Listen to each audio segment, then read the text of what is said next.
अध्याय 14 1830 की क्रांतियां। 1830 की क्रांतियों की प्रकृति एवं पृष्ठभूमि। 1830 का वर्ष यूरोप के इतिहास में क्रांति का वर्ष है। छूत के रोग की तरह फ्रांस से आरंभ होकर क्रांति संपूर्ण यूरोप में फैल गई और एक दो देश ही उसके प्रभाव से मुक्त रह सके। 1830 की ये क्रांतियां बेल्जियम के अपवाद को छोड़कर राष्ट्रीय उद्देश्य को प्राप्त करने के लिए नहीं हुई थी। वे मूलतः विभिन्न देशों की जनता के शासकों की रूढ़िवादी नीति के विरोध की सूचक थी। इस प्रकार वे मुख्य रूप में उदारवादी क्रांतियां थीं। 1815 से 1830 में यूरोप में उन सरकारों का राज्य था जो किसी भी प्रकार के परिवर्तन के विरुद्ध थीं तथा समाज और शासन में अपनी स्वेच्छाचारिता को बनाए रखने की इच्छा रखती थीं। सामाजिक दृष्टि से ये सरकारें कुलीन वर्गीय थीं तथा अपने रूढ़िवाद के प्राधान्य को उस युग में स्थापित करना चाहती थी, जबकि आर्थिक व बौद्धिक क्रांति के कारण समाज उसे स्वीकार करने को तैयार नहीं था। इस काल में यूरोप में यातायात के साधनों का विकास हुआ, नए उद्योग धंधों की स्थापना हुई और विभिन्न देशों के मध्य व्यापार में वृद्धि हुई। इन आर्थिक क्रियाओं ने यूरोप के बुजुर्गा वर्ग को पुष्ट कर उसे समाज का नेतृत्व प्रदान किया। चूंकि समाज का ये नया वर्ग शासन को अपनी इच्छा और आदर्शों के अनुरूप ढालना चाहता था, अतः इस स्थिति से उदारवाद को शक्ति प्राप्त हुई। बौद्धिक क्षेत्र में ये युग रोमांसवाद अथवा भावात्मकता का युग था। सामान्य रूप में रूढ़िवादी होते हुए भी इसने दो प्रकार से क्रांति को सहायता पहुंचाई। एक, अपने परंपरावाद के माध्यम से इसने क्षेत्रीय विशिष्टताओं एवं गौरव भावनाओं को प्रोत्साहित कर राष्ट्रीयता के विकास में सहयोग किया। नंबर 2, रचनात्मक एवं मौलिक प्रतिभा पर बल देकर इसने व्यक्ति को समाज से अधिक महत्व दिया और व्यक्ति के विकास के लिए अधिक से अधिक स्वतंत्रता की आवश्यकता पर जोर देकर व्यक्तिवाद को प्रोत्साहन दिया। इस प्रकार इसके द्वारा राष्ट्रीयता एवं व्यक्तिगत स्वतंत्रता अर्थात उदारवाद के सिद्धांतों को बड़ा समर्थन प्राप्त हुआ। 1820 के राष्ट्रीय आंदोलनों की असफलता के कारण इस क्रांतिकारी आंदोलन का अखिल यूरोपीय रूप बन गया था। इन आंदोलनों के उपरांत किए जाने वाले दमन ने सर्वत्र प्रगतिशील वर्ग को बाध्य किया कि वे गुप्त समितियों का निर्माण करें तथा दूसरे देशों में आश्रय लें। इसके परिणाम स्वरूप विभिन्न देशों के क्रांतिकारी एक दूसरे के संपर्क में आए तथा कार्य एवं उद्देश्य की एकता स्थापित कर सके। सुनियोजित न होते हुए भी 1830 की क्रांतियां एक दूसरे से प्रेरित एवं इसी बंधुत्व भावना पर आधारित थीं। पृष्ठ 134। Number 1, France. 10वां चार्ल्स। 1830 से पहले फ्रांस में राजसत्तावासियों का प्राधान्य था, जिनके प्रतिक्रियावादी एवं अत्याचारी शासन का विरोध धीरे धीरे बढ़ रहा था और उदारवाद की भावना जोर पकड़ रही थी। हम देख चुके हैं कि 18वें लुई ने वृद्धावस्था की निर्बलता के कारण शासन कार्य आतुरुआ के काउंट के हाथों में छोड़ रखा था, जो घोर प्रतिक्रियावादी और जनता के अधिकारों का कट्टर शत्रु था। लुई के शासन के अंतिम वर्षों में इसी कारण कठोर प्रतिक्रिया का राज्य रहा। इसका परिणाम ये हुआ कि धीरे धीरे विरोध होने लगा और गुप्त क्रांतिकारी समितियों का निर्माण शुरू हुआ, परंतु लुई के समय कोई गड़बड़ नहीं हुई। वो 1824 में शांति पूर्वक मर गया और उसके साथ शासन पर समझदारी का जो थोड़ा बहुत नियंत्रण था वो हट गया। उसके बाद आतुरुआ का काउंट 10वें चार्ल्स के नाम से सिंहासनारूढ़ हुआ, जिसके कठोर प्रतिक्रियावादी शासन से शीघ्र ही विरोध भड़क उठा। प्रतिक्रिया। उसने पार्लियामेंट संस्थाओं के प्रति अपनी श्रद्धा की घोषणा के साथ शासन प्रारंभ किया, परंतु वो राजा के दैवी अधिकार को मानने वाला था। जीवन भर कट्टर प्रतिक्रियावादियों का नेता तथा अपने भाई के उदारवाद का घोर विरोधी रहा था और अब 67 वर्ष की अवस्था में उसके लिए अपने सिद्धांतों को छोड़ना असंभव था। वो कहा करता था कि इंग्लैंड के राजा की तरह शासन करने से तो मैं लकड़ी फाड़ना अधिक पसंद करूंगा। वो पुरानी व्यवस्था को फिर से फ्रांस में प्रतिष्ठित करना चाहता था। कुलीनों एवं पादरियों की जो क्षति क्रांति के कारण हुई थी, उसकी पूर्ति करना चाहता था, परंतु क्रांति के समय भूमि की जो नई व्यवस्था हो चुकी थी उसे रद्द करना असंभव था। इस कारण उसने राष्ट्रीय ऋण पर ब्याज की दर कम करके बचत की और उस बचत में से कुलीनों को उनसे छीनी हुई भूमि के हर्जाने के तौर पर 10 करोड़ फ्रैंक दिए। ये ऋण मध्यम वर्ग का था। लोभी देशद्रोही कुलीनों के लाभ के लिए अपना शोषण देखकर उसे बहुत बुरा लगा। फ्रांस में दैवीय अधिकार पर आधारित एक तंत्र के पतन के लिए चार्ल्स के अन्य कार्यों में ये कार्य कहीं अधिक उत्तरदायी था। इस शोषण के फलस्वरूप पूंजीपति और व्यावसायिक वर्ग चार्ल्स के प्रतिक्रियावादी शासन के विरुद्ध नेपोलियन के अनुयायियों तथा उदारवादियों के साथ शामिल हो गए। चार्ल्स ने जेसुइट लोगों को वापस लौट आने की अनुमति दे दी और शिक्षा का कार्य उन्हें सौंप दिया। पादरियों को उनकी पुरानी सत्ता एवं पुराना गौरव प्राप्त हो गया और शासन में उनका प्रभाव अत्यधिक बढ़ गया। वेलिंगटन ने इसकी चर्चा करते हुए लिखा था कि चार्ल्स के लिए राजनीतिक अनुभव जैसी कोई वस्तु है ही नहीं। द्वितीय जेम्स का उदाहरण उसके सामने है, फिर भी वो पादरियों का पादरियों के द्वारा तथा पादरियों के लिए शासन स्थापित कर रहा है। उसने सेना में से 150 अफसर निकाल दिए और राष्ट्रीय रक्षक दल को भी तोड़ दिया। इन कार्यों का जब विरोध होने लगा तो इसने लेखन, भाषण तथा समाचार पत्रों की स्वतंत्रता छीन ली और प्रतिनिधि भवन को भंग कर दिया। किंतु नए निर्वाचन में उसकी पराजय हुई और 553 सदस्यों में से 428 सदस्य उदारवादी चुने गए। पृष्ठ 135। इस पर उसे दबकर अपने मंत्रियों को पदच्युत करना पड़ा और नरम विचार वाले मंत्री नियुक्त करने पड़े, परंतु उसके लिए अपनी प्रतिक्रियावादी नीति का त्याग करना असंभव था और प्रतिनिधि भवन में उसका विरोध बढ़ता ही गया। देश के अंदर जो कुछ हो रहा था उसकी ओर चलने से जनता का ध्यान हटाने के लिए और विजय के गौरव द्वारा विरोध को कम करने के लिए उसने इंग्लैंड तथा रूस से मिलकर यूनानियों के स्वातंत्र्य युद्ध में सहायता की और एल्जियर्स की विजय तथा बारबेरी के समुद्री डाकुओं को दंड देने के लिए सेना भेजी। इन कामों में सफलता भी मिली, परंतु इन बातों से अब जनता बहकाई नहीं जा सकती थी। प्रतिनिधि भवन राजा और उसके मंत्रियों का विरोध करता रहा, जिस पर चिढ़कर उसने उसे भंग कर दिया। किंतु नए निर्वाचन के फलस्वरूप जो प्रतिनिधि भवन बना वो पहले भवन से भी अधिक प्रतिक्रिया विरोधी था। अतः उसने एक असंवैधानिक कार्य द्वारा उसके विरोध का अंत करने का प्रयत्न किया। 26 जुलाई 1830 को उसने 4 अध्यादेश जारी किए, जिनके द्वारा नंबर 1 प्रेस के अधिकार छीन लिए गए, नंबर 2 नया निर्वाचित प्रतिनिधि भवन जिसका प्रथम अधिवेशन भी नहीं हो पाया था भंग कर दिया गया, नंबर 3 एक नए निर्वाचन कानून की घोषणा की गई जिसके द्वारा मताधिकार अत्यंत संकुचित कर दिया गया और 3/4 व्यक्ति मताधिकार से वंचित कर दिए गए। जो लोग मताधिकार से वंचित किए गए थे उनमें अधिकांश मध्यम वर्गीय थे, जिनकी ओर से मुख्यतः विरोध हो रहा था। और नंबर 4 नए कानून के अनुसार सितंबर में नए निर्वाचन की घोषणा की गई। जुलाई क्रांति। इन अध्यादेशों से अत्याचार का घड़ा भर गया। ये आदेश एक चुनौती के रूप में थे। जनता ने इस चुनौती को स्वीकार किया। उदारवादी लोग, गणतंत्रीय विचार वाले, मजदूर तथा बोनापार्ट पक्ष वाले सब लोग राजा के विरुद्ध एक हो गए और दूसरे ही दिन पेरिस के पत्रकारों के प्रोत्साहन के परिणाम स्वरूप पेरिस वाले चार्ल्स के विरुद्ध उठ खड़े हुए। अपनी रक्षा के लिए उन्होंने सड़कों पर जगह जगह मोर्चाबंदी कर ली और जो कुछ युद्ध सामग्री मिल सकी एकत्रित कर ली। विद्रोह का नगाड़ा तो पत्रकारों ने बजाया था, परंतु उसका वास्तविक संगठन गणतंत्रीय लोगों ने पहले से ही गुप्त समितियां स्थापित करके कर रखा था। राजा की सेना ने विद्रोह शांत करने का प्रयत्न किया, परंतु लफायते और तेलरा के नेतृत्व में जनता ने सेना का डटकर मुकाबला किया। राजा की बहुत सी सेना स्वयं विद्रोही हो गई और 3 दिन के संघर्ष के बाद राजा की बची खुची सेना परास्त हो गई। राजा ने उन अध्यादेशों को वापस लेने का प्रयत्न किया, परंतु अब उसके लिए समय नहीं रहा था। अंत में वो निराश हो गया और पेरिस छोड़कर भाग गया। Louis Philippe. इस जुलाई विद्रोह ने दैवीय अधिकार पर आश्रित एक तंत्र का तो अंत कर दिया, परंतु उसके स्थान पर क्या व्यवस्था की जाए, इस प्रश्न पर तीव्र मतभेद खड़ा हो गया। एक ओर तो गणतंत्रीय दल था जिसमें अधिकतर विद्यार्थी तथा पेरिस के मजदूर थे और जिसका नेता केवेन्याक था।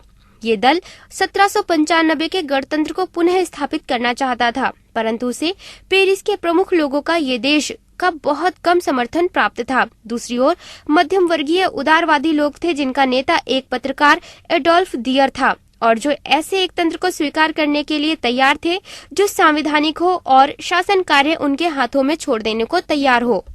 पृष्ठ 136। इस दल को फ्रांस की उस समस्त बहुसंख्यक जनता का समर्थन प्राप्त था जो स्वतंत्रता के साथ व्यवस्था चाहती थी। इन दोनों दलों का मतभेद इतना बढ़ गया कि एक समय तो उनके बीच सशस्त्र संघर्ष होता हुआ दिखाई देने लगा, परंतु लाफायते ने गणतंत्रीय दल को समझाकर उदारवादी एकतंत्र की योजना को स्वीकार कर लिया। योजना ये थी कि जनता सर्वसम्मति से ओर्लिया के ड्यूक लुई फिलिप को अपना राजा स्वीकार करे। लुई फिलिप बूर्वो वंश का ही था, परंतु उसने 1789 की क्रांति में काफी भाग लिया था। वो जकोर्बे दल का सदस्य भी रह चुका था और प्रजातंत्र की सेना में रहकर उसकी ओर से युद्ध भी कर चुका था। वो मध्यम वर्गीय लोगों की तरह रहता था और जनता उसे बहुत चाहने लगी थी। 31 जुलाई को विधायिका ने उसे लेफ्टिनेंट जनरल बनाकर राज्य की बागडोर भी उसके हाथ में सौंप दी।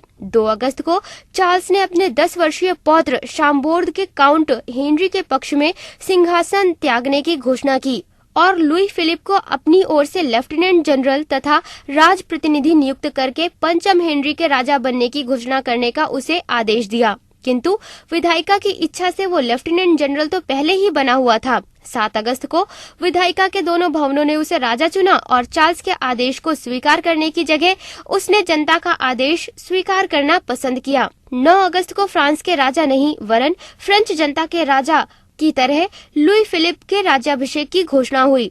1 सप्ताह बाद दशम चार्ल्स अपने परिवार तथा अपने दरबार को लेकर इंग्लैंड चला गया। दैवी अधिकार का दावा करने वाले राजा के स्थान पर जनता द्वारा स्वीकृत राजा सिंहासनारूढ़ हुआ। पूर्ववंशीय सफेद झंडे की जगह पुनः राष्ट्रीय तिरंगा झंडा फहराने लगा और राज्य के निरंकुश एकतंत्र के सिद्धांत की जगह जनता की संप्रभुता का सिद्धांत प्रतिष्ठित हो गया। 1789 की क्रांति की तरह 1830 की क्रांति भी पेरिस ने की और इस बार भी पहले की तरह देश ने अपनी राजधानी के निर्णय को स्वीकार कर लिया। जुलाई क्रांति का महत्व।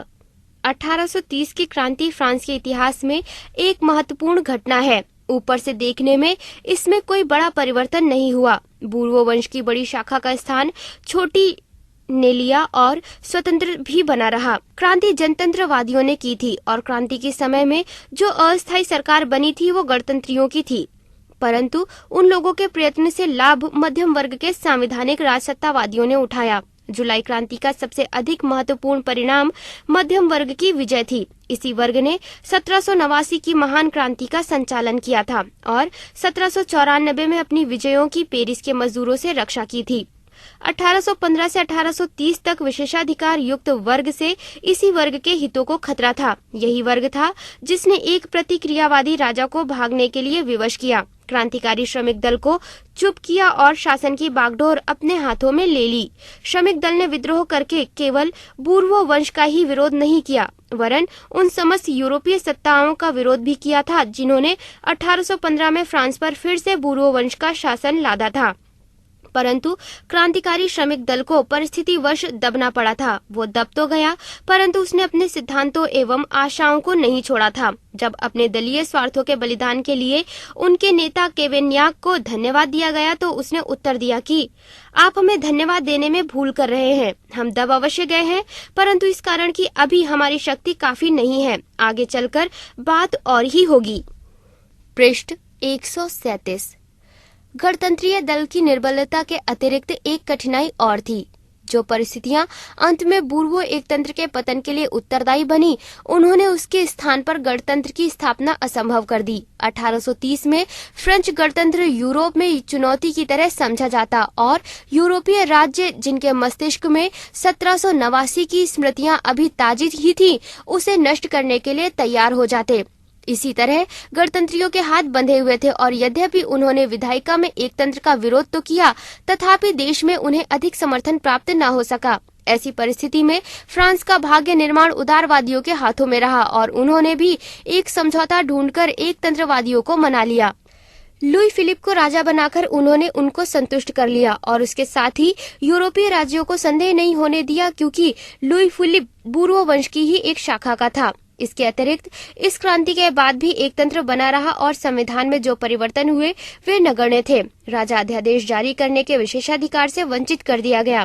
कानून के प्रस्ताव करने का अधिकार विधायिका का रहा। कैथोलिक मत राज्य का धर्म नहीं रहा और प्रेस पर से नियंत्रण भी हटा लिए गए, परंतु मताधिकार का विस्तार नहीं हुआ और यद्यपि सर्वसाधारण जनता के प्रयत्नों से ही सफलता प्राप्त हुई थी, तो भी उसे शासन में कोई भाग प्राप्त नहीं हुआ। ऐसी स्थिति में ये स्वाभाविक ही था कि इस क्रांति के उपरांत भी फ्रांस में शांति स्थापित न हो सकी। फिर भी इस क्रांति के महत्व की हम उपेक्षा नहीं कर सकते। ये वास्तव में इंग्लैंड की रक्तहीन क्रांति के समान थी। क्रांति से इंग्लैंड के समान फ्रांस में कोई आर्थिक सुधार नहीं हुए और न पार्लियामेंट का ही कोई सुधार हुआ। परंतु दोनों देशों में इन क्रांतियों के फलस्वरूप राजाओं के दैवी अधिकार का स्थान राष्ट्र के दैवी अधिकार ने ले लिया, क्योंकि जिस प्रकार रक्तहीन क्रांति के बाद इंग्लैंड में तृतीय विलियम राष्ट्र की अनुमति से राजा बन सका था, उसी प्रकार फ्रांस में भी लुई फिलिप राष्ट्र की अनुमति से राजा बन सका था। अब यदि राजा और राष्ट्र में संघर्ष हुआ तो राष्ट्र की विजय निश्चित थी। इस प्रकार इस क्रांति के फलस्वरूप फ्रांस ने वियना कांग्रेस के सिद्धांत का सदा के लिए परित्याग कर दिया और कट्टर राजसत्तावादी कार्यक्रम को भी ठुकरा दिया। इसी बीच में कुलीनों तथा पादरियों ने जो कुछ राजनीतिक शक्ति प्राप्त कर ली थी वो नष्ट हो गई और अब उसे पुनर्जीवित नहीं किया जा सकता था। संक्षेप में 1830 की क्रांति ने 1789 की क्रांति को पूर्ण कर दिया, क्योंकि अब समानता, धर्मनिरपेक्षता तथा संवैधानिक स्वतंत्रता के सिद्धांतों का, जो क्रांतिकारी भावना के फलस्वरूप फ्रेंच जनता ने प्राप्त किए थे, आधार सुरक्षित था। जनता की स्वतंत्रता का चार्टर कोई ऐसी वस्तु नहीं थी जो राजा ने दबकर जनता को प्रदान किया हो और जिसे वो अपनी इच्छानुसार छीन सकता हो। अब वो राष्ट्र का अविच्छेद जन्म सिद्ध अधिकार था। Number 2, Belgium. फ्रांस की क्रांति एक यूरोपीय घटना थी। इसने विभिन्न राज्यों में राजनीतिक क्रांतियों को जन्म दिया। इस क्रांति की सफलता का समाचार दावाग्नि के समान यूरोप में फैल गया और सर्वत्र जनता में स्वतंत्रता का जोश उमड़ पड़ा। फ्रांस ने वियना कांग्रेस की प्रतिक्रियावादी व्यवस्था के विरुद्ध प्रथम सफल विरोध किया था। उससे अन्य देशों में भी लोगों को, जो इस व्यवस्था के शिकार थे, प्रेरणा मिली और कई जगह उसके विरुद्ध विद्रोह होने लगे। पृष्ठ 138। डच तथा बेल्जियन लोगों की भिन्नता। फ्रांस का स्पर्श रोग सर्वप्रथम बेल्जियम को लगा। वियना कांग्रेस ने फ्रांस की उत्तर पूर्वी सीमा पर एक सुदृढ़ राज्य खड़ा करने के लिए बेल्जियम को हॉलैंड के साथ सम्मिलित कर दिया था, परंतु उन लोगों ने इस बात पर ध्यान नहीं दिया कि जिन प्रदेशों को सम्मिलित किया जा रहा था उनके निवासी प्रत्येक प्रकार से भिन्न थे। बेल्जियम तथा डच लोगों के भिन्न हित थे और दोनों ने अपनी पृथक राष्ट्रीयता की चेतना थी। डच लोग सदा फ्रेंच विरोधी थे। वे प्रधानतः प्रोटेस्टेंट थे और उनका मुख्य धंधा कृषि तथा व्यापार था। इसके विपरीत बेल्जियम लोगों पर फ्रेंच सभ्यता का बड़ा प्रभाव था और उन्हें फ्रेंच लोगों के साथ सहानुभूति थी। वे प्रधानतः कैथोलिक और उद्योग प्रधान थे तथा भिन्न भिन्न प्रकार का माल तैयार करते थे। उनका हित इस बात में था कि राज्य संरक्षण की नीति का अवलंबन करे जिससे उनके व्यवसायों की उन्नति हो, जबकि डच लोग मुक्त व्यापार के समर्थक थे। दोनों की भाषाओं में भी भिन्नता थी, परंतु उतनी नहीं जितनी प्रायः समझी जाती है। बेल्जियन लोग 2 भागों में विभाजित थे, फ्लेमिंग तथा वालून। फ्लेमिंग लोग समस्त बेल्जियम जनसंख्या के 2/3 थे और उनकी भाषा बहुत कुछ डच थी, जबकि वालून लोगों की भाषा फ्रेंच से मिलती जुलती थी। इसी प्रकार नस्ल में भी दोनों में भेद है। डच लोग जर्मन नस्ल के हैं। बेल्जियन लोगों में फ्लेमिंग तो जर्मन नस्ल के हैं, परंतु वालून केल्ट हैं। किंतु दोनों प्रकार के लोगों पर फ्रेंच सभ्यता का प्रभाव था, जिसने उनके इन समस्त भेदों को ढक दिया था। बेल्जियन लोगों के असंतोष के कारण ये बात नहीं थी कि वियना के राजनीतिज्ञ इन बातों को समझते नहीं थे, किंतु फ्रांस की सीमा पर सुदृढ़ राज्य स्थापित करना उन्हें आवश्यक दिखाई दिया और उस आवश्यकता की पूर्ति का उन्हें यही उपाय सूझा। इस अस्वाभाविक संयोग को स्थायी और सुदृढ़ बनाने का उपाय भी उन्होंने किया था। दोनों लोगों को धार्मिक समानता दी गई थी और दोनों के व्यापारिक तथा संवैधानिक अधिकार समान रखे गए थे तथा दोनों प्रदेशों के जो सार्वजनिक ऋण थे वे नए राज्य ने स्वीकार कर लिए थे। इस संयोग के सफल होने की संभावना अधिक थी। बेल्जियम को हॉलैंड के साथ रहने से अधिक लाभ प्राप्त हुए थे। अब बेल्जियन लोगों को डच उपनिवेशों के साथ निर्बाध व्यापार करने की सुविधा प्राप्त हो गई थी और उनका व्यापार उत्तरोत्तर बढ़ता जा रहा था। संयोग के बाद बेल्जियम में सड़कों, नहरों आदि यातायात के साधनों में उन्नति हुई थी और उद्योग धंधों ने भी काफी उन्नति की थी। यदि डच और बेल्जियन लोगों में धार्मिक मतभेद न होता और डच लोगों की ओर से बुद्धिमानी से काम लिया जाता तो बेल्जियन लोग अपनी भौतिक समृद्धि के सामने राष्ट्रीयता की हानि को शायद भूल जाते और दोनों राष्ट्र घुल मिलकर एक हो जाते, किंतु ऐसा नहीं हुआ। बेल्जियन लोगों को कई शिकायतें थी। हॉलैंड के शासक ऑरेंज के विलियम ने शिकायतों को दूर करने का प्रयत्न ही नहीं किया, उल्टे कई प्रकार से उनके असंतोष को बढ़ाया। नंबर 1, बेल्जियम की जनसंख्या हॉलैंड की जनसंख्या से दोगुनी थी, परंतु स्टेट जनरल में दोनों प्रदेशों के प्रतिनिधि समान संख्या में रखे गए थे। नंबर 2, इसके साथ ही जो प्रतिनिधि सरकारी पदों पर थे वे सदा डच प्रतिनिधियों का साथ देते थे और इस प्रकार डच प्रतिनिधियों का बहुमत रहा करता था जो बेल्जियन लोगों को अखरता था। नंबर 3, प्रशासन के क्षेत्र में भी बेल्जियन लोगों के साथ अन्याय किया जाता था। सरकारी सेवाओं में ऊंचे पद प्रायः डच लोगों को ही मिलते थे और बेल्जियन लोग उनसे वंचित थे। पृष्ठ 139। नंबर 4, भाषा का प्रश्न उतना जटिल नहीं था जितना प्रायः समझा जाता है, क्योंकि 2/3 बेल्जियनों की भाषा डच भाषा से मिलती जुलती थी और नए राज्य की राजभाषा बनने का अधिकार डच भाषा का ही था, परंतु उसको जबरदस्ती राजभाषा बनाने के प्रयत्न ने अग्नि में घृत की आहुति का काम किया। इसके अतिरिक्त विलियम ने अन्य कई बातों से बेल्जियन लोगों को नाराज किया। नंबर 5, उसने उन पर डच कानून लाद दिया। नंबर 6, कैथोलिक लोगों की शिक्षा पर प्रोटेस्टेंट निरीक्षकों की देखरेख रखी। नंबर 7, प्रेस की स्वतंत्रता पर कड़े नियंत्रण लगाए गए। किंतु नंबर 8, बेल्जियन लोगों को जो बात सबसे अधिक करती थी वो थी विलियम की आर्थिक नीति। हॉलैंड पर बहुत भारी ऋण था जिसका आधा बेल्जियम के सिर पर पड़ा और जिसका ब्याज चुकाने के लिए बेल्जियन लोगों पर अनुपात से कहीं अधिक कर लगाए गए। क्रांति। इन सब बातों के कारण बेल्जियन लोगों का असंतोष धीरे धीरे बढ़ता गया और जब फ्रांस में जुलाई क्रांति हुई तो वो भड़क उठा। 25 अगस्त को ब्रुसेल्स में एक नाटक हुआ जिसमें नेपल्स के स्वतंत्रता संग्राम का खेल दिखलाया गया। नाटक देखकर जनता का जोश उमड़ पड़ा और बाहर निकलते ही उसने दंगा करना आरंभ कर दिया। दंगे ने शीघ्र ही विद्रोह का रूप धारण कर लिया। नागरिकों ने नगर की सड़कों पर मोर्चाबंदी कर ली, अलोकप्रिय मंत्रियों पर आक्रमण कर दिया और एक राष्ट्रीय रक्षक दल का निर्माण कर लिया। सरकारी सेना विद्रोह दबाने में असफल रही। इस समाचार से सारे देश में जोश उमड़ पड़ा और विद्रोह देशव्यापी हो गया। पहले तो बेल्जियन लोगों की मांग अपने लिए केवल एक पृथक विधायिका की थी, परंतु जब विलियम ने उनकी मांगे सुनने की जगह उनका दमन करने का प्रयत्न किया तो उन्होंने एक अस्थायी सरकार का निर्माण करके बेल्जियम की स्वतंत्रता की घोषणा कर दी। 10 नवंबर को एक राष्ट्रीय कांग्रेस का अधिवेशन हुआ जिसमें नवीन स्वतंत्र राज्य के लिए संविधान निर्माण करने का कार्य आरंभ हुआ। बेल्जियम की स्वतंत्रता। विलियम ने यूरोपीय राज्य संघ से सहायता की अपील की। 10 वर्ष पूर्व तो संभवतः ऐसी अपील तुरंत सफल हो जाती, परंतु अब अंतर्राष्ट्रीय स्थिति बिल्कुल बदल गई थी। यूरोपीय राज्य संघ इस समय विभक्त था और रूस, ऑस्ट्रिया अवश्य हॉलैंड की सहायता करते, परंतु मेटरनिख उसी समय जर्मनी तथा इटली में होने वाले विद्रोह के दमन में व्यस्त था और निकोलस को पोलैंड के भयंकर विद्रोह का सामना करना पड़ रहा था। अतः वे दोनों उस समय कुछ भी नहीं कर सकते थे। प्रशा सहायता कर सकता था, वो अकेला सहायता करना भी चाहता था, क्योंकि हॉलैंड के राजा विलियम का प्रशा के राजवंश से निकट का संबंध था, परंतु उसे इंग्लैंड और फ्रांस के विरोध का डर था जो इस समस्या को शांत उपायों से सुलझाना चाहते थे।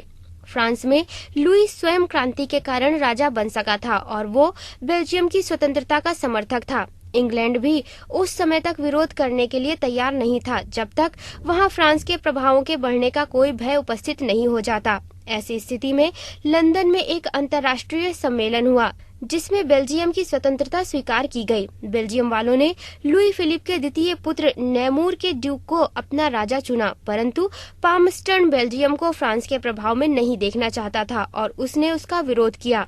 अंत में सेक्स कोबुर्ग का जर्मन राजकुमार लियोपोल्ड राजा चुना गया। जुलाई 1831 में उसका राज्याभिषेक हुआ और बेल्जियम हॉलैंड की अधीनता से मुक्त होकर यूरोप का स्वतंत्र समाज का सदस्य बन गया। पृष्ठ 140। इस प्रकार स्वतंत्र बेल्जियम का निर्माण बेल्जियन लोगों की सैनिक शक्ति से नहीं वरन इंग्लैंड तथा फ्रांस की कूटनीति के फलस्वरूप हुआ। परंतु विलियम ने इस व्यवस्था को स्वीकार नहीं किया। उसे ये बात भी बुरी लगी कि लुक्सेमबर्ग बेल्जियम को मिल गया। उसने बेल्जियम पर आक्रमण कर दिया। इंग्लैंड और फ्रांस ने बेल्जियम की सहायता की और विलियम को अपनी सेनाएं बेल्जियम से हटानी पड़ी, किंतु उसने फिर भी नई व्यवस्था स्वीकार नहीं की। अंत में 1839 में वो बेल्जियम की स्वतंत्रता स्वीकार करने तथा उसके साथ मित्रता की संधि करने को राजी हुआ। इसी समय इंग्लैंड, फ्रांस, ऑस्ट्रिया, प्रशा तथा रूस ने बेल्जियम की स्वतंत्रता की गारंटी दी और सबने उसकी तटस्थता स्वीकार की। आगे चलकर 1867 में लुक्सेमबर्ग को भी यूरोप के महान राज्यों ने तटस्थ बना दिया। Number 3, Germany. बेल्जियम के स्वतंत्रता संग्राम में इंग्लैंड तथा फ्रांस की मनोवृत्ति देखकर मेटरनिक को पूर्ण विश्वास हो गया कि ये दोनों देश यूरोपीय राज्यमंडल से सदा के लिए पृथक हो गए।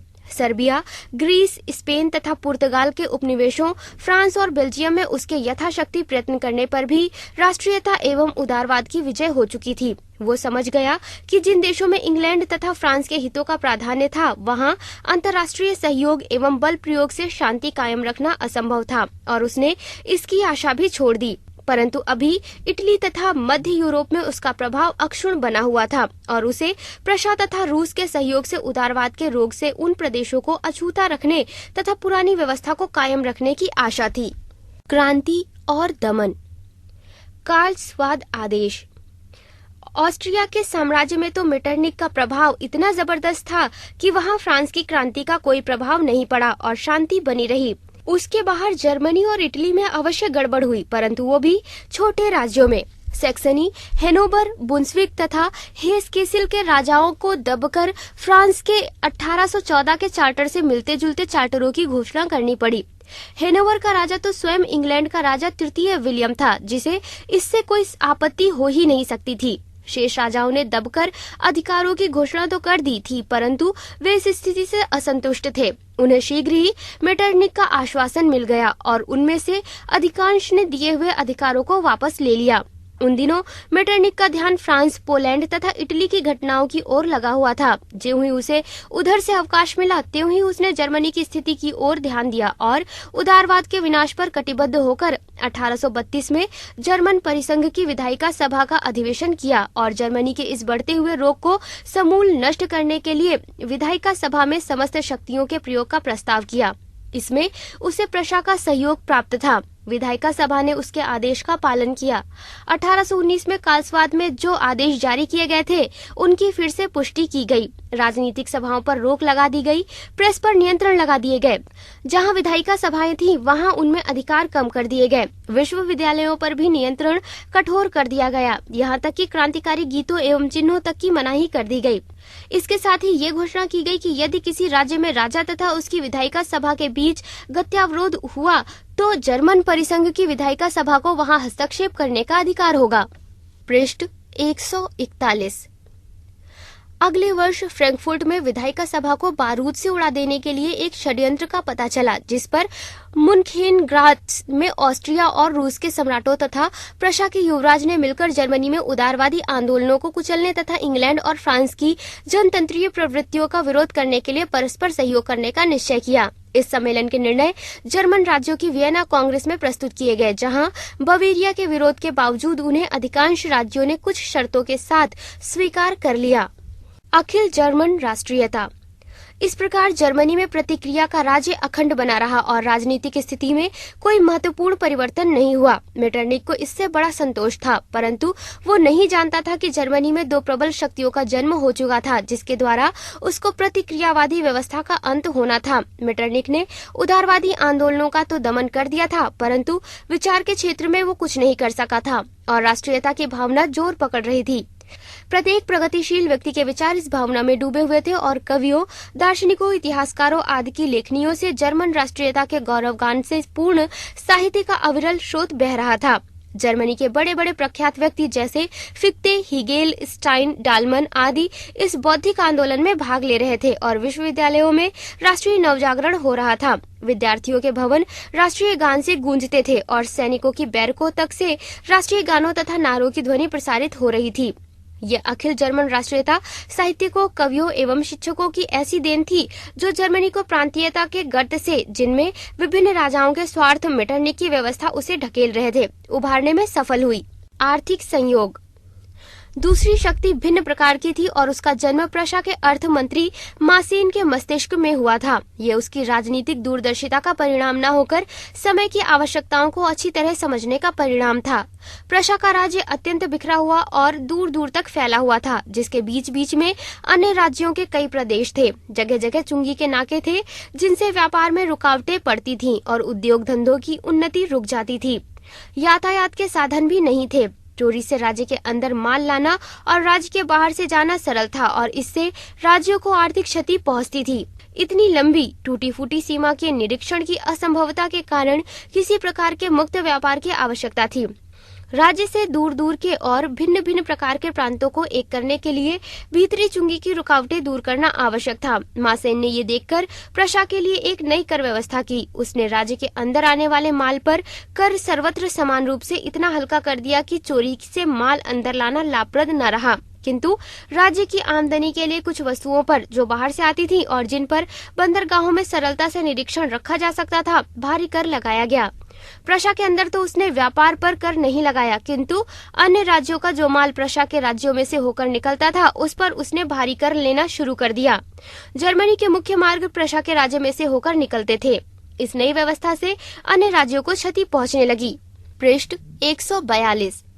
पहले तो उन्होंने इसका विरोध किया, परंतु जब उसका कोई परिणाम नहीं निकला तो उन्होंने प्रशा से संधि कर लेना ही श्रेयस्कर समझा। सर्वप्रथम संधि 25 अक्टूबर 1819 को प्रशा तथा श्वार्ज़बुर्ग सोंडरहाउजेन राज्य के बीच हुई, जिसके द्वारा दोनों राज्यों के बीच व्यापार की रुकावटें हट गईं और दोनों की कर नीति समान हो गई। इस व्यवस्था से लाभ देखकर अन्य राज्यों ने भी प्रशा से इसी प्रकार की संधियां कर ली। प्रशा के साथ इस प्रकार पहले तो छोटे छोटे राज्य एक समान कर व्यवस्था में सम्मिलित हुए, परंतु बाद में बड़े राज्य भी सम्मिलित होने लगे। इस प्रकार धीरे धीरे प्रशा के नेतृत्व में एक विशाल आर्थिक संयोग का निर्माण हो गया। मेटरनिक को इस संयोग के महत्व और ऑस्ट्रिया के लिए उससे उत्पन्न होने वाले खतरे का ज्ञान बहुत देर में हुआ। उसने उसका विरोध करने का प्रयत्न भी किया, किंतु व्यर्थ। 1834 में बवेरिया, बुटेनबुर्ग तथा सक्सनी के राज्य भी संयोग में सम्मिलित हो गए और 1844 तक ऑस्ट्रिया, हेनोवर, ओल्डेनबुर्ग, मेक्लेनबुर्ग तथा तीनों हंसा नगरों को छोड़कर प्रायः समस्त जर्मनी इस संयोग में आ चुका था। ऑस्ट्रिया ने उसमें प्रवेश करने का बहुत प्रयत्न किया, परंतु प्रशा ने उसके सब प्रयत्न विफल कर दिए। इस प्रकार आर्थिक दृष्टि से प्रायः सारा जर्मनी एक हो गया और इससे अनेक लाभ हुए। विभिन्न राज्यों के बीच जो व्यापारिक रुकावटें थी वे दूर हो गई और जर्मनी के व्यापार ने बड़ी उन्नति की। रेलें, सड़कें तथा नहरें बनी, यातायात बढ़ने लगा और जर्मनी के उद्योग धंधों की भी उन्नति होने लगी। इस संयोग का त्रिविध महत्व था। एक, इससे जर्मनी में विभिन्न राज्यों में परस्पर घनिष्ठ संबंध स्थापित हो गया। इस संबंध का आधार आर्थिक था, इस कारण उसके विच्छेद की संभावना नहीं थी। 2, इतना ही नहीं, इसके फलस्वरूप औद्योगिक उन्नति होने से जर्मनी में सर्वत्र एक मध्य वर्ग का उदय हुआ, जो अपने व्यापारिक लाभ से प्रेरित होकर जर्मनी की एकता का प्रबल समर्थक बन गया। 3, इस संयोग के द्वारा वे विभिन्न राज्य जो अभी तक ऑस्ट्रिया के नेतृत्व में थे, प्रशा के नेतृत्व में पहुंच गए और इसके साथ ही वे ऑस्ट्रिया से अलग रहने के अभ्यस्त हो गए। इस प्रकार इस आर्थिक सहयोग ने मेटरनिक के उद्देश्य विफल कर दिए और भविष्य में प्रशा के नेतृत्व में जर्मनी के राजनीतिक एकीकरण का मार्ग तैयार कर दिया। नंबर 4, इटली क्रांति। वियना कांग्रेस के बाद के 35 वर्षों का इटली का इतिहास फूट, विदेशी प्राधान्य तथा स्पष्टतः विफल संघर्ष का इतिहास है। 1821 में नेपिल्स तथा पीडमोंट के प्रगतिशील विचारों के लोगों ने अपनी संवैधानिक स्वतंत्रता के लिए जो प्रयत्न किए थे, उन्हें वहां के शासकों ने ऑस्ट्रिया की सहायता से विफल कर दिया था। उसके बाद इटली में प्रतिक्रिया का कठोर शासन रहा और जनता को प्रत्येक प्रकार से दबाने का प्रयत्न किया गया। इस पर भी फ्रांस की 1830 की क्रांति के प्रभाव से इटली बच न सका। इस बार विद्रोह की आग पोप के राज्य पार्मा तथा मोडीना में भड़की। पोप के राज्यों में बोलोनिया, एकनोका तथा अन्य नगरों ने पोप के शासन का अंत करने के लिए विद्रोह कर दिया। पार्मा में रानी मेरी लुइसा के विरुद्ध और मोडीना में ड्यूक चतुर्थ फ्रांसिस के विरुद्ध लोग उठ खड़े हुए। मेरी लुइसा तथा फ्रांसिस अपने अपने राज्यों को छोड़कर भाग गए और उन्होंने पोप 16वें ग्रेगरी के साथ मिलकर मेटरनिक से सहायता की प्रार्थना की। सहायता तुरंत पहुंच भी गई। विद्रोही दबा दिए गए और तीनों शासकों को उनके राज्य फिर से प्राप्त हो गए। पोप ने कुछ सुधार करने का वचन दिया था, परंतु उसने अपने वचन का पालन नहीं किया। इससे क्रुद्ध होकर ऑस्ट्रिया की सेना के हटते ही रोमानिया के लोगों ने फिर से विद्रोह कर दिया। पृष्ठ 143। ऑस्ट्रिया की सेना फिर लौट आई। उसकी इच्छा एनकोना पर अधिकार करने की थी, परंतु जब ऑस्ट्रिया के प्राधान्य में हिस्सा बटाने के लिए एक दूसरी शक्ति आ खड़ी हुई, फ्रांस को इटली में ऑस्ट्रिया का प्राधान्य बिल्कुल नहीं सुहाता था और वो भी उसमें हिस्सा बटाना चाहता था। उसने फरवरी 1832 में एक सेना इटली भेज दी और एनकोना पर अधिकार कर लिया। फ्रेंच सेना और ऑस्ट्रिया सेना दोनों ही अगले 6 वर्ष तक पोप के राज्य में बनी रही। निराशा में आशा। इस प्रकार एक बार फिर उदारवाद की पराजय हुई। इसके कारण थे, नंबर 1, जो प्रयत्न किए जाते थे उनका रूप गुप्त षड्यंत्रों का होता था, वे असंबद्ध होते थे और उनके पीछे कोई संगठित तैयारी नहीं होती थी। नंबर 2, कार्बोनारी दल के सदस्यों ने अपने अदम्य साहस और वीरतापूर्ण कार्यों से क्रांतिकारी भावना को जीवित तो रखा, परंतु उनका प्रचार जनता तक नहीं पहुंच सका था। जनता अभी क्रांति के लिए तैयार नहीं थी। नंबर 3, सफलता के लिए एकता की आवश्यकता थी, परंतु एकता की इच्छा अभी तक कुछ नेताओं तक सीमित थी। उसकी मोहिनी शक्ति का प्रभाव जनता पर नहीं पड़ा था और जनता में उसके लिए कोई उत्कंठा नहीं थी। ऐसी स्थिति में सफलता असंभव थी, परंतु फिर भी इस अंधकार में आशा की किरण दिखाई देती थी। यदि उदारवादी आंदोलन निर्बल था तो साथ ही साथ उसके प्रतिक्रियावादी शत्रुओं की कमजोरी भी स्पष्ट प्रकट हो गई थी, क्योंकि वे अपनी प्रजा को अपने बल से नहीं वरन बाहरी शक्ति की सहायता से दबा सकते थे। ये सिद्ध हो चुका था कि उनका अस्तित्व बाहरी सहायता पर निर्भर था। इटली में बाहरी शक्तियों का हस्तक्षेप बहुत ही बुरा था, इसमें कोई संदेह नहीं था, परंतु प्रायः बुराई से अच्छाई भी निकल सकती है। अब तक इटली में ऑस्ट्रिया का भी प्राधान्य था, परंतु अब फ्रांस भी उसके मुकाबले पर आ पहुंचा था और इन दोनों शक्तियों की स्पर्धा से इटली लाभ उठा सकता था। मेजिनी 1831 के उपरांत अगले 17 वर्षों तक इटली में एक प्रकार से शांति रही, किंतु उसका तात्पर्य ये नहीं था कि उदारवादी आंदोलन नष्ट हो गया था। वो कार्य के क्षेत्र से निकलकर विचारों के क्षेत्र में आ गया था। अब इटली के राजनीतिक मंच पर एक अनन्य देशभक्त आ गया था, जिसने इटली के राष्ट्रीय एवं उदारवादी आंदोलन में नई जान फूंक दी थी। वो था जोजेफ मेजिनी, जिसका जन्म जिनोवा में विश्वविद्यालय के एक आचार्य के परिवार में 1805 में हुआ था। अपने बाल्यकाल में ही वो अपने देश की दुर्दशा को देखकर बड़ा दुखी होता था। वो प्रायः अपने देश के दुर्भाग्य के विषय में सोचा करता था और उसके उद्धार के स्वप्न देखा करता था। विश्वविद्यालय से निकलने के बाद वो कार्बोनारी नामक गुप्त क्रांतिकारी संस्था का सदस्य बन गया। यद्यपि उसके उद्देश्यों तथा कार्यप्रणाली से वो सहमत नहीं था। वो कहा करता था कि कार्बोनारियों का ना कोई कार्यक्रम है, ना कोई विश्वास है और ना कोई उच्च आदर्श ही है। इस कमी को पूरा करना ही उसने अपने जीवन का मुख्य ध्येय बनाया। युवक इटली कार्बोनारी होने के कारण वो 1830 में गिरफ्तार कर लिया गया और सेबोना के किले में बंद कर दिया गया। 6 महीने के बाद वो मुक्त हो गया, परंतु उसे अपनी मातृभूमि छोड़नी पड़ी और अपने जीवन के शेष 40 वर्ष उसे प्रवास में ही बिताने पड़े। उसने फ्रांस तथा स्विट्जरलैंड में प्रवास किया, परंतु वो अधिकतर इंग्लैंड में रहा। पृष्ठ 144। कारागार से मुक्त होने के बाद वो फ्रांस चला गया, जहां उसने मार्सिई में युवक इटली नामक एक समिति स्थापित की, जिसने राष्ट्रीय आंदोलन में शीघ्र ही कार्बोनारी का स्थान ले लिया और नवीन इटली के निर्माण में बड़ा महत्वपूर्ण भाग लिया। जर्मनी, पोलैंड और स्विट्जरलैंड में इसी प्रकार के आंदोलनों के संचालन के लिए उसने 1834 में युवक यूरोप नामक आंदोलन भी आरंभ किया था। वो कार्बोनारी समिति से असंतुष्ट था। उसने 2 क्रांतियां भी की थी, परंतु वे दोनों असफल रही थीं। उसका उद्देश्य केवल विनाशात्मक था और उसके पास नवनिर्माण की कोई योजना नहीं थी। युवक इटली भी गुप्त समिति थी, परंतु उसने इसका कार्य केवल षड्यंत्र करने तक ही सीमित नहीं रखा। उसका काम शिक्षा देकर इटली के लोगों में देशभक्ति तथा देश के प्रति कर्तव्य भावना उत्पन्न करना था और उसके सामने एक आदर्श रखना था। उसका कार्यक्रम स्पष्ट और असंदिग्ध था। ऑस्ट्रिया वालों को इटली से बाहर निकालना, इटली को स्वतंत्र करना और उसका एकीकरण करना। इस समिति का नारा था ईश्वर, राष्ट्र और इटली। उसकी कार्यप्रणाली थी शिक्षा, साहित्यिक प्रचार तथा आवश्यकता पड़ने पर विद्रोह, और उसका कार्य था इटली की स्वतंत्रता की कल्पना को एक लोकप्रिय प्रयोजन में परिणत करना। युवकों के जोश में उसका बड़ा विश्वास था और इसी कारण उसने समिति की सदस्यता उन्हीं लोगों के लिए रखी जिनकी अवस्था 40 वर्ष से कम थी। उसके लिए इटली की स्वतंत्रता तथा उसका एकीकरण एक नवीन धर्म था जो उच्चतम भावनाओं को स्पर्श करता था, जिसमें पूर्ण आत्मत्याग तथा आदर्श के साथ संपूर्ण एकता की आवश्यकता थी और जिसमें अग्रदूतों का काम युवकों को करना पड़ता था। मेजिनी के संदेशों ने युवकों में जोश फूंक दिया। युवक नई समिति में धड़ाधड़ भर्ती होने लगे। स्थान स्थान पर शाखाएं खुलने लगी और 2 वर्षों में ही उसके सदस्यों की संख्या 8000 हो गई। इटली की स्वतंत्रता के आंदोलनों में एक नए उत्साह का संचार हो गया और इटली नई आशा के साथ आगे बढ़ने लगा। मेजिनी तो जैसा हम कह चुके हैं देश से बाहर रहा, परंतु बाहर से ही वो युवकों को प्रेरित करता रहा और आंदोलन का नेतृत्व करता रहा।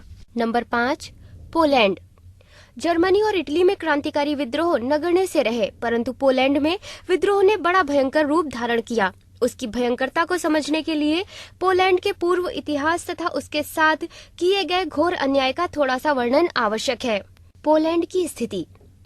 मध्यकाल में पूर्वी यूरोप में पोलैंड बड़ा विस्तृत राज्य था। वो रूस से अधिक शक्तिशाली था और विस्तार में भी बहुत बड़ा था। वो उत्तर में बाल्टिक सागर से लेकर दक्षिण में काले सागर तक तथा पूर्व में नीपर नदी से लेकर पश्चिम में ओडर नदी तक फैला हुआ था। आधुनिक युग के आरंभ में तुर्कों के आक्रमण से यूरोप की रक्षा का भार उसी ने उठाया था, परंतु उसमें कई कमजोरियां थी।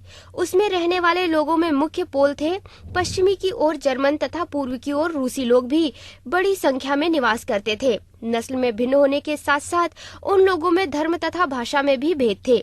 पोल लोग रोमन कैथोलिक थे, जर्मन प्रोटेस्टेंट तथा रूसी लोग ग्रीक चर्च के अनुयायी थे। इन भेदों के कारण पोलैंड में राष्ट्रीय एकता का अभाव था। वहां की सामाजिक दशा अन्य देशों की भांति खराब थी और उसमें सामंत पद्धति के सभी दोष विद्यमान थे। वहां केवल 2 वर्ग थे। पृष्ठ 145। कुलीन वर्ग के हाथों में देश की सारी संपत्ति और समस्त राजनीतिक सत्ता थी।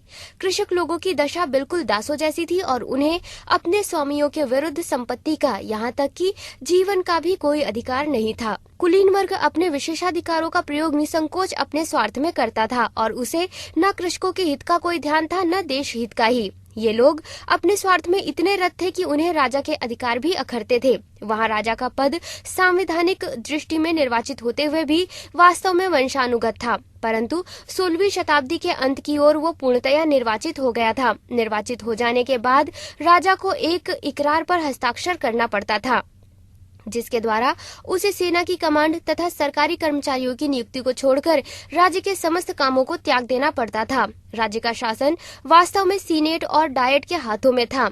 सीनेट में बिशप लोग, राज्य के उच्च मजिस्ट्रेट तथा 12 बड़े सरकारी कर्मचारी होते थे। डायट में आरंभ में तो कुलीन वर्ग के समस्त वयस्कों को बैठने का अधिकार था, परंतु धीरे धीरे उसके सदस्य दूत मात्र रह गए थे, जो कुलीनों की प्रांतीय सभाओं के आदेशों का अक्षरशः पालन करते थे। डायट का अधिवेशन 5 सप्ताहों के लिए होता था और प्रत्येक निर्णय के लिए सर्वसम्मति आवश्यक थी, जिसका परिणाम ये होता था कि कोई भी एक सदस्य विरुद्ध मत देकर या बिल्कुल ही मत न देकर किसी भी निर्णय को रद्द कर सकता था। ऐसी दशा में कोई सुधार नहीं हो सकता था। राजा का निर्वाचन कुलीन लोग करते थे। प्रत्येक निर्वाचन में षड्यंत्र का बाजार गर्म रहता था और पड़ोसी राजा रिश्वत, बल प्रयोग तथा अन्य प्रकारों से निर्वाचन पर अपना प्रभाव डालकर अपने उम्मीदवार को राजा निर्वाचित करने का प्रयत्न करते थे। प्रथम अंग भंग। इस प्रकार पोलैंड कुलीनों के स्वार्थ और पड़ोसी राज्य के षड्यंत्रों के कारण निर्बल होता जा रहा था और वहां अराजकता का अखंड राज्य था। ऐसा निर्बल देश सबल सुसंगठित राज्यों ऑस्ट्रिया, प्रशा तथा रूस से घिरा हुआ था, जिनके राजा अपने राज्य के विस्तार के लिए उत्सुक रहते थे और कोई मौका नहीं चूकते थे।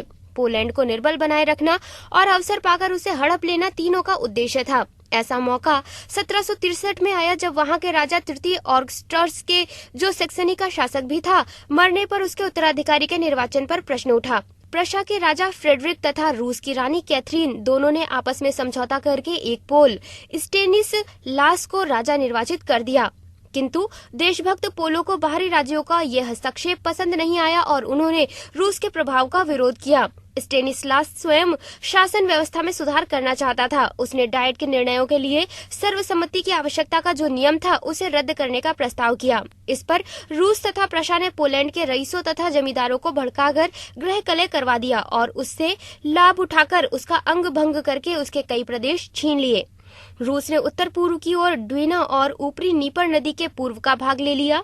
गलेशिया का प्रदेश ऑस्ट्रिया को मिला और पश्चिमी प्रशा का प्रदेश प्रशा ने ले लिया।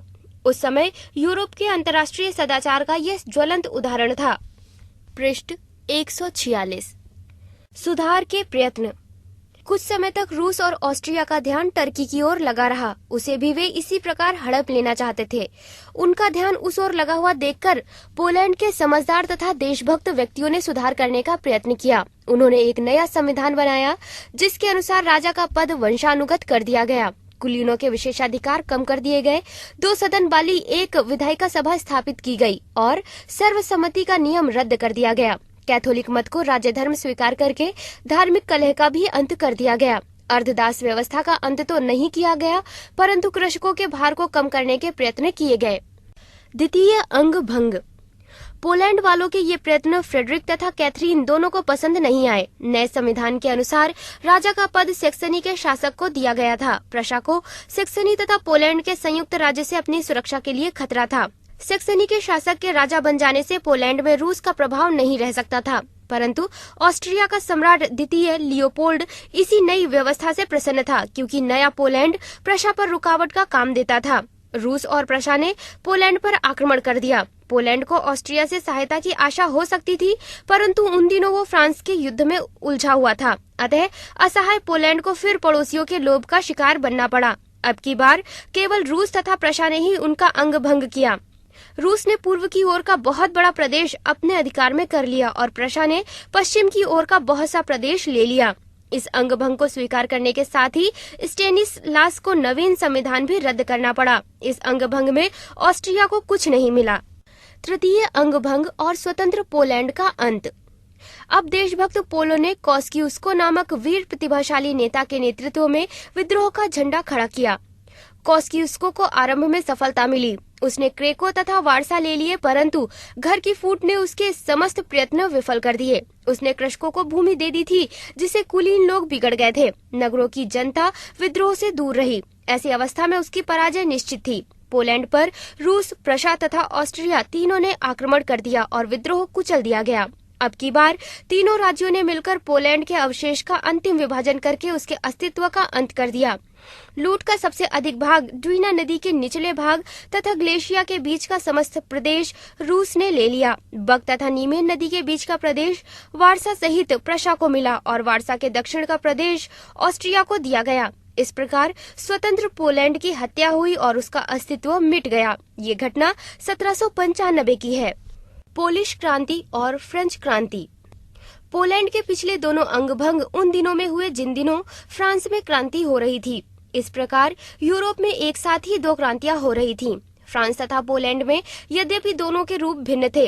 फ्रांस में स्वतंत्रता, समानता, जनता का प्रभुत्व जैसी उदात्त भावनाएं काम कर रही थी, किंतु पोलैंड में निरंकुश राजाओं का निर्लज स्वार्थ एक स्वतंत्रता प्रेमी राष्ट्र की हत्या कर रहा था। परंतु जहां इस बुराई का प्रभाव पोलैंड के लिए अत्यंत घातक हुआ, वहां वो फ्रांस के लिए एक आशीर्वाद रूप में प्रमाणित हुई। पोलैंड की क्रांति ने फ्रेंच क्रांति की रक्षा कर दी। यदि ऑस्ट्रिया और प्रशा का ध्यान पोलैंड में अपनी स्वार्थ सिद्धि की ओर न होता, तो उनकी संपूर्ण शक्ति का प्रयोग फ्रांस के विरोध में होता और फ्रेंच क्रांति नष्ट हो जाती। पृष्ठ 147। पोलैंड का पुनरुत्थान। पोलैंड की राजनीतिक स्वतंत्रता की इस प्रकार हत्या हो गई, परंतु पोल लोगों का स्वतंत्र प्रेम इस अत्याचार से और भी तीव्र हो गया और वे अपनी स्वतंत्रता पुनः प्राप्त करने के लिए किसी उपयुक्त अवसर की प्रतीक्षा करने लगे। उन्हें आशा थी कि नेपोलियन उन्हें राष्ट्रीय स्वतंत्रता प्राप्त करने में सहायता देगा। उसने वारसा की डची का निर्माण करके इस आशा को सींचा भी था, परंतु उनको आशा व्यर्थ रही। वियना कांग्रेस में वारसा की डची को स्वतंत्रता नहीं मिली। यद्यपि कांग्रेस न्यायता के सिद्धांत पर नई व्यवस्था करने का प्रयत्न कर रही थी, वो रूस को मिल गई। किंतु रूस का जार प्रथम अलेक्जेंडर उन दिनों उदारवादी विचारों से प्रभावित था। उसने पोलैंड को रूस से पृथक एक स्वतंत्र राज्य बनाने की योजना बनाई। वो रूस से पृथक रखा गया। केवल वो स्वयं एक साथ ही रूस का सम्राट तथा पोलैंड का राजा बना रहा। वो ये भी चाहता था कि पोलैंड को उसके अंग भंग के पूर्व जो प्रदेश उसके पास थे सब वापिस मिल जाएं, परंतु ये संभव नहीं हो सका। ऑस्ट्रिया तथा प्रशा ने कुछ प्रदेश तो लौटा दिए, परंतु कुछ अपने पास रहने दिए। अलेक्जेंडर ने पोलैंड के नए राज्य को एक संविधान प्रदान किया और 2 सदन वाली विधायिका सभा की स्थापना की, जिसे काफी अधिकार मिले। रोमन कैथोलिक मत राज्य का धर्म स्वीकार किया गया, परंतु साथ ही दूसरे धर्मों को भी स्वतंत्रता मिली। प्रेस को स्वतंत्रता दे दी गई। पोलिश भाषा राज्य भाषा बनी और शासन में समस्त पद पोल लोगों को ही दिए गए। पोलैंड की एक सेना का निर्माण भी हुआ, जिसके सैनिक तथा अफसर सब पोल रहे। इस प्रकार पोल लोगों को फिर से स्वतंत्रता मिल गई। मध्य यूरोप में कहीं भी ऐसी उदारवादी संस्थाएं नहीं थीं जैसी पोलैंड में, और पोल नागरिकों को इतनी नागरिक स्वतंत्रता कभी प्राप्त नहीं हुई थी जैसी अब प्राप्त थी। असंतोष। परंतु इस नई व्यवस्था से पोल लोग पूर्णतया संतुष्ट नहीं हुए। उन्हें स्वशासन तो प्राप्त हो गया था, परंतु वे पूर्ण स्वतंत्रता के लिए उत्सुक थे और उनकी स्वतंत्रता पर जो थोड़ी बहुत रुकावटें शेष थीं, वे उन्हें अखरती थीं। वे अपना असंतोष प्रकट करने और विरोध करने लगे। अलेक्जेंडर उस समय तक मेटरनिख के प्रभाव में आ गया था और क्रांति से डरने लगा था। एक समय तो उसने संविधान को रद्द करने का विचार भी किया। उसने संविधान रद्द तो नहीं किया, परंतु वो उसके सिद्धांतों की अवहेलना करने लगा और रूसी अफसर जिनको उसने नियुक्त किया था, अपने स्वामी की परिवर्तित मनोवृत्ति को देखकर शासन में पोल लोगों की स्वतंत्रताओं की अवहेलना करने लगे। जार ने अपने भाई ग्रांड ड्यूक कॉन्स्टेंटाइन को, जो बड़ा अत्याचारी था, पोलिश सेनापति बना दिया, जो वाइसराय के अधिकारों का प्रयोग करके अत्याचार करने लगा। इस पर पोल लोगों का विरोध बढ़ने लगा और समितियां बनने लगी। ये देखकर अलेक्जेंडर ने भी विधायिका सभा के अधिकार कम कर दिए और संविधान वस्तुतः रद्द हो गया। विद्रोह।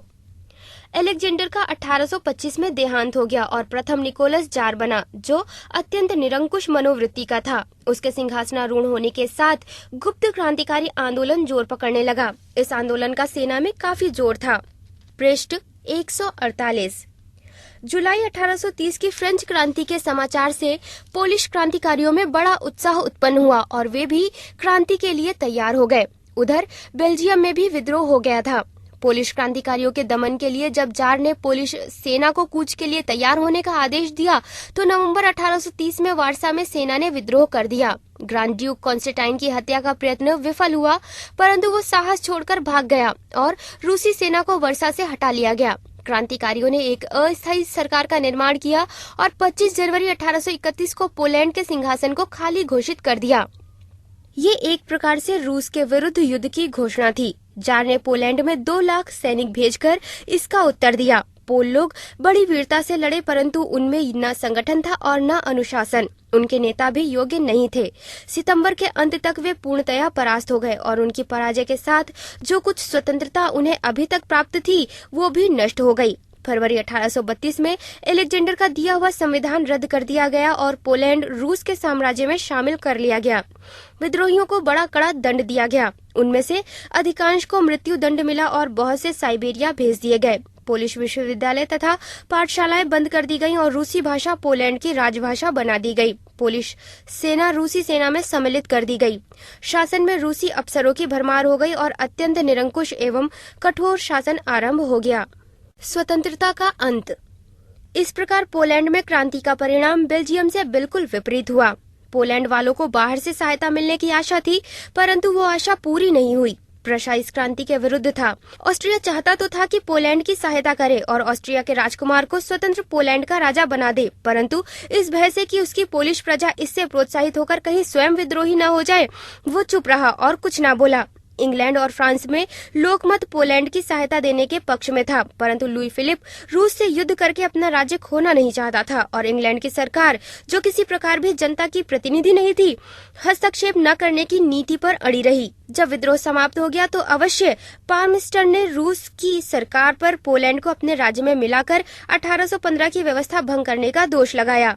जब पोल क्रांतिकारी रूसी सेनाओं के सामने फरवरी में प्रथम बार हारे तो उस पर पार्मिस्टर ने बड़े रोषपूर्वक कहा था, तो अब पोलो का अंत हो गया। मुझे उनके लिए हार्दिक दुख है, परंतु उनका मामला कुछ समय के लिए निराशाजनक हो गया है। किंतु ये रोष प्रदर्शन व्यर्थ था और पोलैंड वालों के साथ एक क्रूर मजाक था। इस प्रकार पोलैंड का राष्ट्रीय स्वतंत्रता प्राप्त करने का प्रयास विफल हुआ, परंतु इस पराजय तथा उसके बाद होने वाले कठोर दमनकारी शासन ने उसकी राष्ट्रीय भावना कुचली नहीं जा सकी। पोल लोग 3 राज्यों में विभाजित थे, परंतु वे राष्ट्रीय एकता के आदर्श से अनुप्रमाणित थे और कभी उन राज्यों की जनता में घुल मिलकर एक न हो सके। वे 3 पेटों में 3 अनपचे टुकड़ों की तरह बने रहे। रूस में तो उनके साथ बड़ा कठोर व्यवहार होता था, परंतु ऑस्ट्रिया में और कभी कभी प्रशा में उन्हें अपनी राष्ट्रीयता की अभिव्यक्ति की कुछ सुविधाएं प्राप्त थी। आगे चलकर जब ऑस्ट्रिया ने क्रेको को अपने राज्य में मिला लिया तो उसने पोलैंड के पुनरुत्थान में बड़ी सहायता की। क्रेको पोलिश संस्कृति, कला, साहित्य तथा राष्ट्रीय प्रचार का केंद्र बन गया और अंत में पोलिश राष्ट्रीयता इसी बिंदु से फैलकर सारे पोलैंड पर छा जाने और उसे स्वतंत्र करने में सफल हुई। पृष्ठ 149। किंतु ये तो भविष्य की बात रही। इस समय तो पोल लोग अपनी असफलता से अत्यंत निराश हुए। उन्हें एकमात्र संतोष था तो यही कि उन्होंने विद्रोह करके यूरोप के निरंकुश राज्यों के गुट को फ्रांस तथा बेल्जियम में हस्तक्षेप नहीं करने दिया और इस प्रकार उन दोनों स्थानों की क्रांतियों को सफल बनाने में सहायता दी। Number 6, England. फ्रेंच क्रांति का इंग्लैंड पर प्रभाव। फ्रांस की जुलाई क्रांति के प्रभाव से इंग्लैंड भी नहीं बच सका। इंग्लैंड की जनता अन्य देशों की जनता की अपेक्षा अधिक स्वतंत्र थी। इसी कारण जब 1789 में फ्रांस की महान क्रांति का श्री गणेश हुआ तो इंग्लैंड में उसका बड़ा स्वागत हुआ और वहां के राजनीतिज्ञों ने उसकी भूरी भूरी प्रशंसा की। वहां कुछ दिनों से पार्लियामेंट के सुधार के लिए आंदोलन चल रहा था। क्रांति के समाचार से सुधारकों में नए उत्साह का संचार हुआ और जनतंत्रीय आंदोलन जोर पकड़ने लगा। समस्त देश में संवैधानिक सुधार के लिए समितियां स्थापित होने लगी। उनमें से कई फ्रांस के राजनीतिक क्लबों से संपर्क भी स्थापित करने लगी। परंतु जब क्रांति ने रूप बदला और फ्रांस में स्वतंत्रता के नाम पर रक्त बहाया जाने लगा तो इंग्लैंड में जनमत बदलने लगा और लुई की हत्या के बाद तो बिल्कुल क्रांति विरोधी हो गया। प्रधानमंत्री पिट की पहले तो क्रांति के प्रति सहानुभूति थी, परंतु अब उनका भी विचार बदला। उसे भय था कि कहीं इंग्लैंड में भी फ्रांस के समान गड़बड़ न फैल जाए। उसे ऐसा मालूम होने लगा मानो जो लोग सुधार की मांग कर रहे थे वे छिपे हुए क्रांतिकारी और देशद्रोही थे। उसने दमन नीति का आश्रय लिया और सुधार की मांग करने वालों का भयंकर दमन आरंभ किया। उसने उन पर मुकदमे चलवाए, भाषण तथा प्रेस की स्वतंत्रता पर कड़ी रुकावटें लगाई और पार्लियामेंट के सुधार के लिए कार्य करने वाली समस्त समितियां कानून द्वारा बंद कर दी गयी। सार्वजनिक सभाओं पर प्रतिबंध लगा दिए गए और व्यक्तिगत स्वतंत्रता का नियम स्थगित कर दिया गया। मजदूरों के संगठन के विरुद्ध नियम बनाए गए और उनकी मजदूर सभाएं गैर कानूनी घोषित कर दी गयी।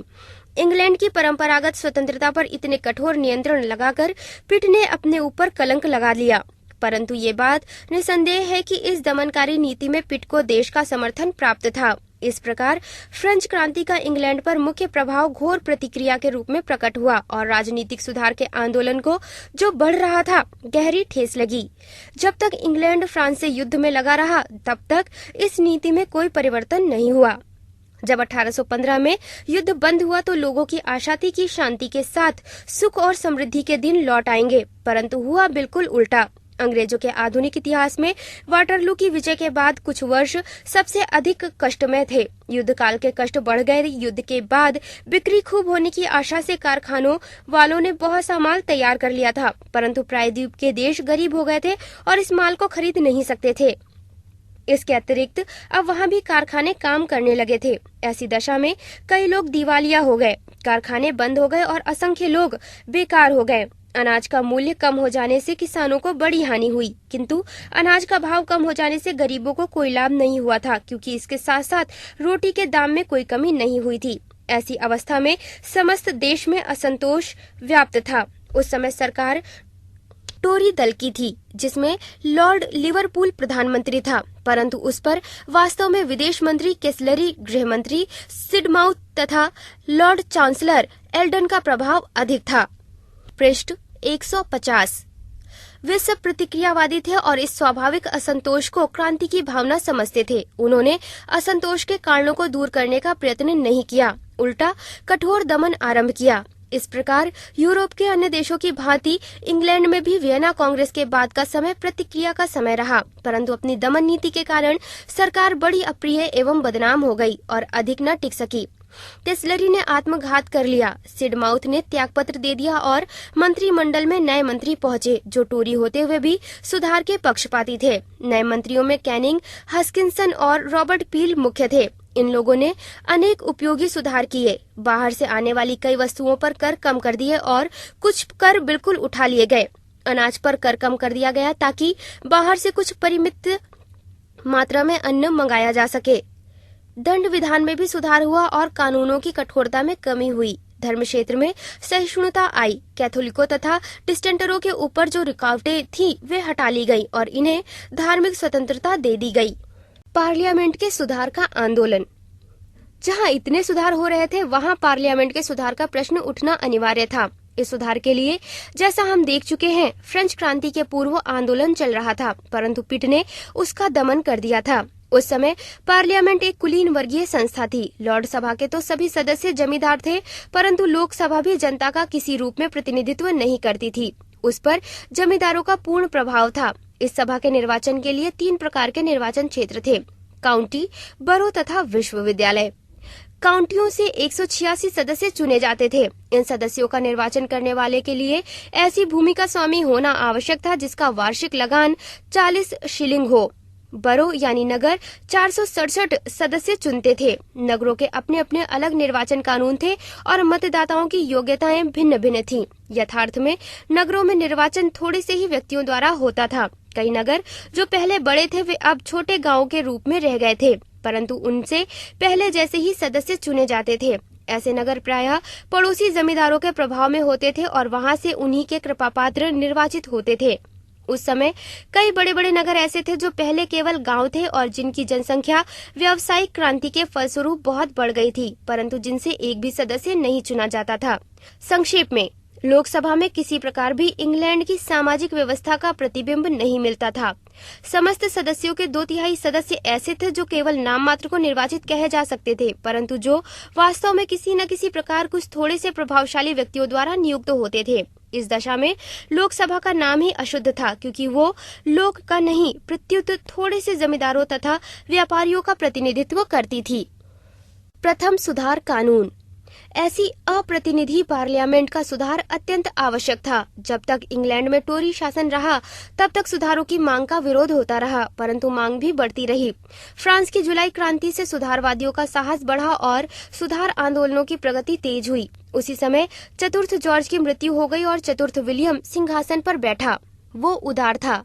1831 में जो निर्वाचन हुए उनमें टोरी दल की पराजय हुई और उदारवादी विग दल का बहुमत रहा। पृष्ठ 151। नई विग सरकार, जिसमें लॉर्ड ग्रे प्रधानमंत्री था, लॉर्ड सभा तथा लोकसभा के टोरी सदस्यों के प्रबल विरोध का सामना करके राजा की सहायता से प्रथम सुधार कानून पारित करने में सफल हुई, जिसके फलस्वरूप मतदाताओं की संख्या दोगुनी हो गई और काउंटियों में कृषकों तथा पट्टेदारों को और नगरों में मध्यम वर्ग की मतदान का अधिकार प्राप्त हो गया। इस कानून से सबसे अधिक लाभ मध्यम वर्ग को हुआ, क्योंकि उद्योग धंधों की उन्नति के साथ ही उसकी संख्या बढ़ती जा रही थी और इसके साथ साथ उसका प्रभाव भी बढ़ रहा था। किंतु राजनीतिक सत्ता मध्यम वर्ग के हाथों में नहीं पहुंची। शासन सत्ता इसके बाद भी कई वर्षों तक पुराने शासक वर्ग के हाथों में ही रही, किंतु अब उसे मध्यम वर्ग को अपने साथ लेकर चलना पड़ा और उसके हितों का ध्यान भी रखना पड़ा। सर्वसाधारण जनता को, छोटे किसानों तथा मजदूरों को, जिन्होंने अपनी बड़ी बड़ी सभाओं, प्रदर्शनों एवं उपद्रवों द्वारा सुधार बिल को पास कराने में बड़ी सहायता की थी, इससे कोई लाभ नहीं पहुंचा। वे मताधिकार से वंचित रह आए। इस प्रकार 1832 के सुधार से इंग्लैंड में जनतंत्र तो स्थापित नहीं हुआ, परंतु वो उसकी ओर एक महत्वपूर्ण कदम अवश्य था। 1830 की क्रांतियों पर विहंगम दृष्टि। उपर्युक्त विवरण से ये स्पष्ट हो जाना चाहिए कि 1830 की क्रांतियों ने वियना व्यवस्था को, जिसे हम मेटरनिक व्यवस्था कह सकते हैं, काफी आघात पहुंचाया। बेल्जियम की स्वतंत्रता से इस व्यवस्था को प्रथम घातक आघात लगा। बेल्जियम ने एक जर्मन राजकुमार लियोपोल्ड को अपना राजा स्वीकार करके और फ्रांस ने लुई फिलिप को अपना राजा चुनकर न्यायता के सिद्धांत का उल्लंघन किया। बेल्जियम में राष्ट्रीयता के सिद्धांत की विजय हुई और फ्रांस तथा इंग्लैंड में लोकतंत्र की प्रगति हुई। उधर पंचमुखी संघ में भी फूट पड़ी। इंग्लैंड और फ्रांस ने निरंकुश राज्यों के साथ सहयोग करने से इनकार कर दिया, किंतु अभी ऑस्ट्रिया, रूस तथा प्रशा प्रतिक्रिया के गढ़ थे और क्रांति के विनाशकारी प्रभाव से सुरक्षित थे। इस प्रकार मेटरनिक व्यवस्था बुरी तरह से हिल अवश्य गई थी, परंतु फिर भी अक्षत बनी रही।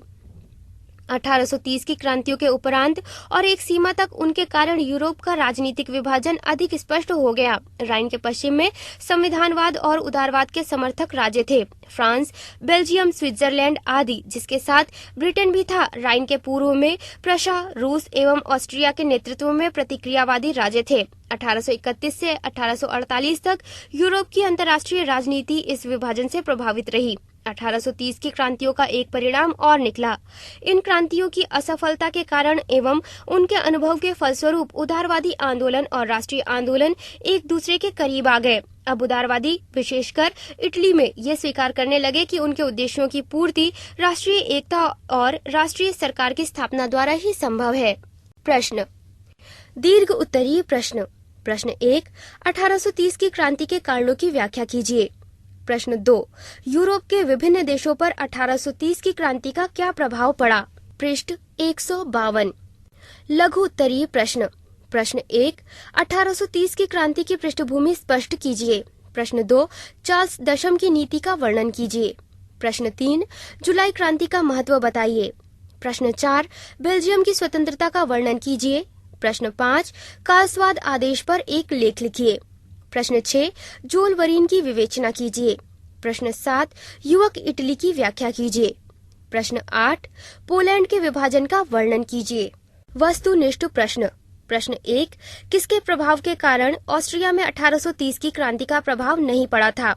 1, फ्रांसिस प्रथम के, 2, मेटरनिक के, 3, लुई नेपोलियन के, 4, लुई ब्लां के। उत्तर 2, मेटरनिक के। प्रश्न 2, जर्मनी के बौद्धिक आंदोलन में भाग लेने वाले विद्वानों के नाम थे? 1, फिख्ते, 2, हीगेल, 3, स्टाइन, 4, सभी। उत्तर 4, सभी। प्रश्न 3, 1830 की क्रांति के बाद फ्रांस की गद्दी पर बैठा था? 1, लाफायते, 2, लुई नेपोलियन, 3, लुई फिलिप, 4, गुइजो। उत्तर 3, लुई फिलिप। प्रश्न 4, फ्रांस उकता चुका था, ये कथन किसका है? 1, गुइजो का, 2, लेमर्तीन का, 3, लाफायते का, 4, लुई फिलिप का। उत्तर 2, लेमर्तीन का। प्रश्न 5, लुई फिलिप फ्रांस छोड़कर कब इंग्लैंड भागा था? 1, 1830 ईस्वी में, 2, 1848 ईस्वी में, 3, 1852 ईस्वी में, 4, 1870 ईस्वी में।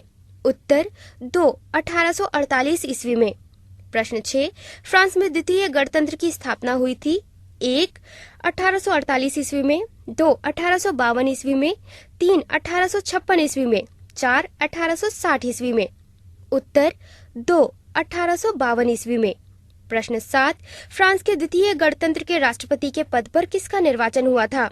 1, जनरल केनवेयाक का, 2, लुई ब्लां का, 3, लुई नेपोलियन का, 4, लेमर्तीन का। उत्तर 3, लुई नेपोलियन का। प्रश्न 8, राष्ट्रीय रक्षक दल की स्थापना किस राज्य में हुई थी? 1, ऑस्ट्रिया में, 2, हंगरी में, 3, बोहेमिया में, 4, इटली में। उत्तर 2, हंगरी में। पृष्ठ 153।